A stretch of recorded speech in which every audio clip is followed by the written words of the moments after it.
Sabay-sabay natin alamin ang mga kaganapan na nangyayari sa ating bansa.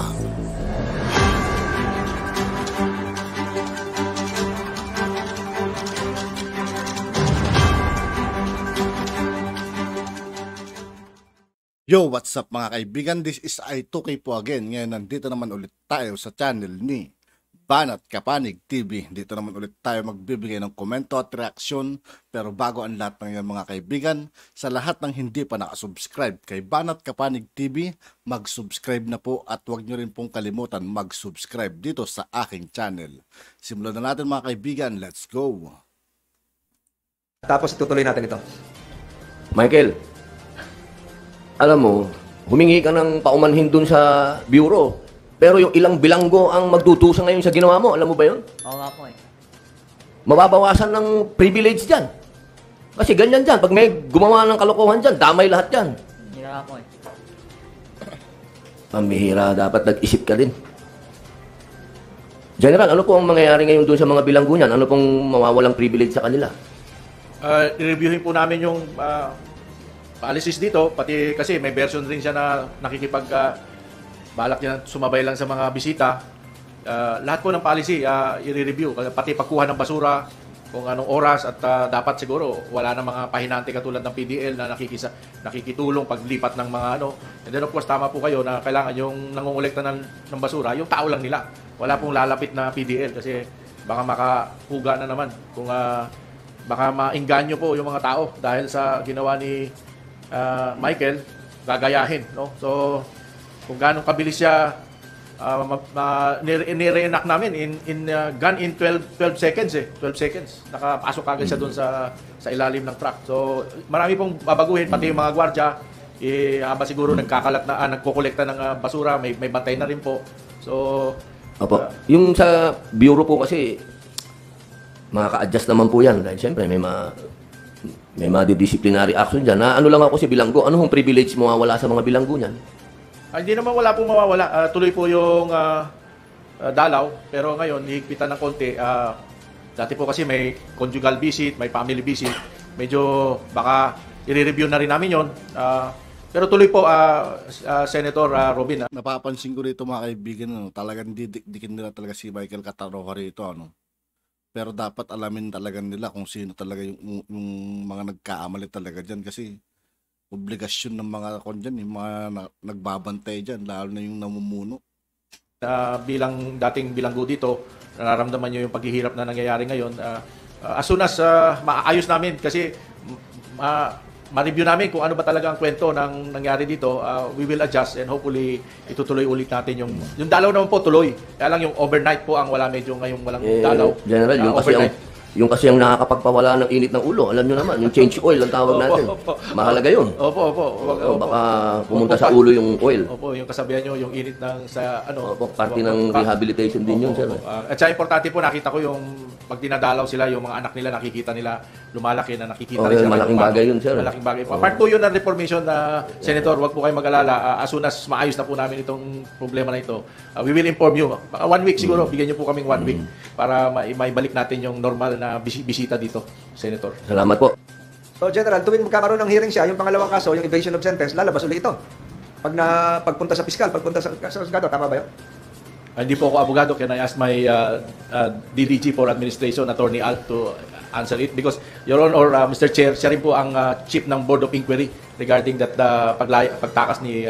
Lalabas ulit siya. Magandang umaga po. Depende po sa korte. Pero i-request po namin through the prosecutor na kung pwede, Zoom na lang po. Through Zoom. Meron naman po kaming korte dito sa loob ng Bilibid. Salamat. General, yung Board of Inquiry nyo kung paano tumakas siya, kailan lalabas yung report? Your Honor, unang-una po, ang pinagbasihan po namin, kaya po nasabi ng Bureau of Correction na July 14, ay Ang tanong ko po, kailan lalabas yung report nyo? Siguro po, humingi po kami ng mga 2 linggo po. Kasi po, lahat po ng pwedeng involved na mga gwardiya, pati po kung paano po nangyari ang nakalabas siya, ay masusi po namin iimbestigahan. Nasimulan ko na po mag-conduct ng tactical interview po kay Mr. Cataroha. At isa sa lali po siya talaga sa masusing investigasyon ng Board of Inquiry mismo. Siguro, pagkatapos ng itong investigasyon nito. Salamat. The committee would also expect to have a copy of your comprehensive report. Tatanong ngayon pa lang, can you furnish this committee a copy of that report? Pangalawa, gustong malaman ng committee ngayon yung circumstances tungkol sa pagkakahuli, pagkakatakas ni Michael Cataroha. Dalawa po ang lumalabas o tatlo na ang lumalabas na report. Para ang hirap tuloy paniwalaan yung mga sinasabi ni Cataroha, mga kaibigan, no? Parang tumatakbo pa rin sa isip natin na parang pinalabas ara talaga siya, no? Una, si Michael Cataroha ba ay tumakas noong July 14 sangayon sa Bureau of Corrections o July 7 sangayon sa Bureau of Corrections? Pangalawa, sa kanya pong salaysay sa harap ng Angono Police, sinabi niya na siya ay lumabas sa pamamagitan ng pagkopya ng stamp pad sa bisig gamit ang isang ballpen at kinopya at sinabayan yung mga bisitang pumapasok at pinili yung kanyang kasing tangkad. Subalit, ilang araw pagkatapos ng sinasabing salaysay, ay sinabi naman niyang siya ay tumakas sa pamamagitan ng pagsuot sa ilalim ng isang garbage truck. At di umano ay mayroon pa lumabas sa social media na pinapakita sa Twitter X na siya ay sumuot sa ilalim. Aalamin ng committee ngayon, araw na ito, sa pamamagitan ng pagpasyal doon sa naturang lugar kung saan siya nagsimula at saan siya nagtapos, kung paano siya tunay na nakalabas dahil na rin sa mungkahi ni Senator Robin Padilla na magkaroon ng reenactment. Nagpapasalamat tayo sa pamunuan ng Bureau of Corrections sa pangunguna ni General Gregorio Katapang sa malugod na pagtanggap sa komiting ito ngayong umaga. At subaybayan po natin ang pagsisimula ng kabanatang ito kung saan nagsimulang pumuga si Michael Cataroha doon sa sinasabi niyang lugar hanggang sa siya ay makalabas. Ang ilang pong mga bahagi ng ating pinag-usapan nung unang pagdinig ay itutuloy po natin sa isang pagdinig sa loob mismo ng Senado. Sa araw pong ngayon, ang atin lamang pong gagawin ay yung reenactment. Sa Tagalog, atin pong gagawin sa pamamagitan ng aksyon ang pagpuga ni Michael Cataroha. Hinihiling ko po kung merong pangunahing salita si Senador Robin Padilla bago po tayo magpatuloy. Senator Padilla, you have the floor. A'udhu billahi minasyaitanir rajim. Bismillahirrahmanirrahim. Alhamdulillah rabbil alamin. Bismillah wassalatu wassalamu ala rasulillahi. Assalamualaikum warahmatullah. Isang magandang umaga po sa inyo. Sa akin pong tinitingala na senador, ang amin pong chairman, Senator Francis Tolentino. Mabuhay po, Senator. At sa atin pong mga kasama ngayon dito sa Bureau of Correction.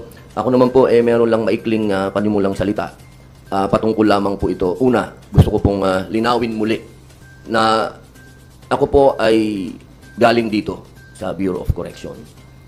Kalahati po ng aking pangangatawan, espiritu, utak, nandito sa mga bilanggo. Ako ay nagre-representa ng mga bilanggo. Bukod sa nagre-representa po ako ng ating mga kababayang Pilipino na bumoto sa akin. Itong usapin na ito ay hindi po ito pwede nating basta isang tabi. Sapagkat ilang libo pong bilanggo ang naapektuhan dahil sa kalokohan lang ng isang tao o dalawang bilanggo o tatlong bilanggo. Hindi po patas, hindi po parehas kung yung ilang libong bilanggo ay magbabayad sa katarantaduhan lang ng isa o dalawang tatlong bilanggo. Hindi po fair yun. Dahil noong pong ako ay napiit dito, hindi naman po lahat ng bilanggo ay siraulo pa rin. Marami pa rin po ang gustong magbago. Kaya sana po, ito pong ginagawa nating pagdinig, hindi po natin inilalagay sa peligro o sa paghihirap o torture yung ibang bilanggo. Sana wag po nating kalimutan na meron po tayong United Nations guidelines sa prisoners. At kailangan po nating sundin yun. Hindi po nangungulungan ang mga bilanggo para torturein natin, pahirapan natin, hindi po. Nandito yan para i-rehabilitate po natin. Kaya po, Bureau of Correction. Kaya sana po, hinihiling ko po sa lahat ng mga nandito ngayon, pati na rin sa mga kasama namin mambabatas, diyan po sa malaking kapulungan at sa mataas na kapulungan, mga congressman, mga senador, hindi po nating dapat i-put on trial ang lahat ng bilanggo dito. Ang dapat po natin ditong pagtuunan ng pansin, yung mga bilanggong nagpapasok ng droga, yung mga tumatakas na yan, napakaliit lang po ng porsyento na yan. Kaya sana po, ang hiling ko po sa inyo, maimbestigahan natin ito ng tama talaga kung paano tumakas itong ulul na ito para wag pong pamarisan at kung ano din po ang pwedeng gawin ng ating mga empleyado, ng mga gwardya na hindi na po maulit ito. At sana rin po, mabura na rin yung myth Kasi ako, hindi po ako naniniwala na meron pang pinatatakas dito at pinagtatrabaho sa labas at pinanguholda, pinagpapatay ng tao. 3 taon ho ako dito, wala akong nabalitaan na ganun, na nakakalabas. Ang alam ko mga tumakas dito, tigok din. Kaya sana po, maliwanagan po nating lahat kung ano yung myth, kung ano yung katotohanan sa kwentong kutsero, kung ano yung pampelikula lang, kung ano yung katotohanan. Yun lamang po, maraming salamat po, Ginoong Pangulo. Na-experience kasi ni Robin sa loob ng Bilibid, kaya alam niya kung ano yung mga kalakaran doon at yung ano man yung nangyayari talaga doon. Pero ang tanong lang doon, kung ganun pa rin ba yung kalakaran talaga ngayon kaysa yung naranasan niya noon. Di ba? Hindi natin alam mga kaibigan, basta tayo, makikinig na lang tayo kung ano man yung nangyayari sa kanila at kung ano man yung magiging decision nila sa loob ng Bilibid. Pero mas maganda talaga mga kaibigan, palitan na lang sa si Katapang. Ulo. Salamat, Senator Padilla. But before we proceed, I'd like to ask the committee secretary, umupo ka siguro, to acknowledge the resource persons present. Ay, tapos. At yun nga po mga kaibigan, dito po nagtatapos ang ating reaction video. Muli, ako po si I2K ng Sundalo ng Dunggalo at 811. Maraming salamat sa patuloy na pagsuporta. Yeah. Peace out.